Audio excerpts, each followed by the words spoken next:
पिनाकेश्वर हे जातेगाव म्हणून डोंगर आहे हम्म. नांदगाव तालुक्यामध्ये, बर ज्या ठिकाणी भगवान श्रीराम आणि लक्ष्मण त्या ठिकाणी आले होते. त्यांच्या हातून पण तिथे एक महादेव स्थापन झालेला आहे. बर तर अशी जी जागा आहे त्याला पिनाकेश्वर म्हणतात.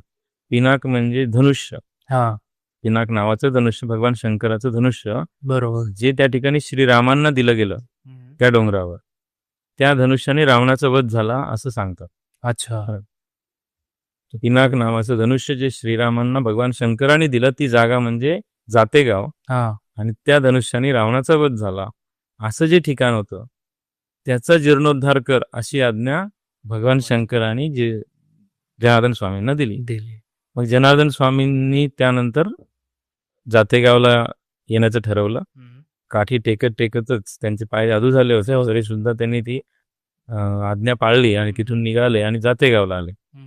जातेगावला तशी भरपूर लीला आहेत, परंतु मग तुम्ही शॉर्टमध्ये आपण सांगू की तिथं कोणीच जात नव्हतं त्यावेळेस. त्या डोंगरावर तिथं घनदाट जंगल होतं, वन्य पशु होते, कोणाचीच हिंमत त्या ठिकाणी जाण्याची नसायची.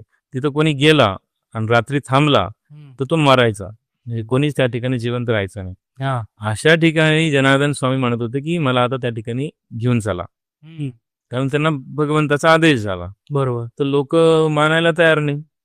जातेगाव मधले लोक ते हसायला लागले, हा बाबा अपंग आहे, पांगळा आहे आणि काय म्हणतोय त्या डोंगरावर जायचं, मंदिर बांधायचं. तर लोकांना आश्चर्य वाटलं. 3 दिवस बाबाजी निराहारी राहिले, काही खाल्लं नाही. लोकांनी तेव्हा मग त्यांच्या तळमळीचं जाण ठेवून मग म्हणे ठीक आहे, तुम्हाला जर तिथं जायचंच असेल तर आम्ही तुम्हाला त्याच्या पायथ्याशी सोडून देऊ. अच्छा. तुम्हाला काय करायचं तुम्ही नाटर बघा. मग बैलगाडी होती, बैलगाडीमध्ये एक 5 जण बाबाजींना बसवलं. जगन बाबा कासारम होते, ते असे बरेचसे नाव आहेत. तर त्या ठिकाणी त्यांनी पायथ्याशी नेलं आणि त्यांना सोडलं आणि आता ते परत फिरले. आता प्रश्न पडला यांना की हा घनदाट जंगलामध्ये ह्या वेळी आता हे अपंग बाबा काय करतील, म्हणून उत्सुकतेने मागे वळून पाहतात तर काय दिसलं त्यांना की ते अपंग जनार्दन स्वामी डोंगरावर दिसले त्यांना पहिल्या टप्प्यावर, पायथ्यावरून पहिल्या टप्प्यावर. थोड्या वेळाने परत त्यांची पापणी हलवली तर अजून वर दिसले. हा साक्षात्कार जेव्हा झाला की जनार्दन स्वामी आपोआपच वर डोंगरावर चढलेले आहेत, तर ती चर्चा सुरू झाली गावामध्ये. जातेगावमध्ये अनेक लोकांना चर्चा झाली की कोणीतरी असा बाबा आलेला आहे जो असं असं झालेलं आहे, आपण पाहिलं पाहिजे, कारण कोण आहे ते हे बघायला पाहिजे. बरोबर. मग सगळ्यांनी हत्यारं घेतली, कारण तिथं सहज जाणं सोपं नाहीये. मग पूर्ण गाव एकत्रित झालं, अनेक लोक एकत्रित झाले, अनेक हत्यारं घेतली आणि मग त्या डोंगरावर दिवसा चढण्याचा प्रयत्न केला. बाबाजी तर आधीच गेले, पोहोचले वरती. आता लोकांना वाटलं की रात्रभर राहिले ते आहेत का जिवंत हे पाहण्यासाठी लोक गेले वर. बरं का, वर गेल्यावर सुद्धा त्यांना काय साक्षात्कार झाला की गेल्या गेल्या त्यांनी पाहिलं की अपंग जनार्दन स्वामी त्या मंदिराला प्रदक्षिणा करतायत, पण कसं, अधांतरी, शरीर जमिनीला टेकलेलं नाही. बर.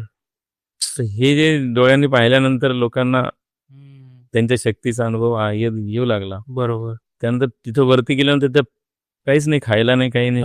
त्यांना भूक लागली, गावकऱ्यांना, जातेगावच्या गाव लोकांना. मग बाबाजींना त्यांनी सांगितलं आम्हाला काय करायचं. तर बाबाजींनी पिशवीतून 4च खारका काढून ठेवल्या. होते लोक शेकडो, 4 खारका कशा खायच्या. बरोबर. लोकांना तो प्रश्न पडला. तर बाबाजींनी आज्ञा केली तुम्ही सुरू तर करा. मग व्यक्तीने खारीक उचलली की तिथं दुसरी खारीक तयार राहायची.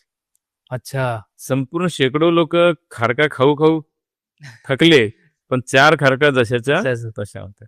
वा. असे दिव्य साक्षात्कार अनेक आहेत. म्हणजे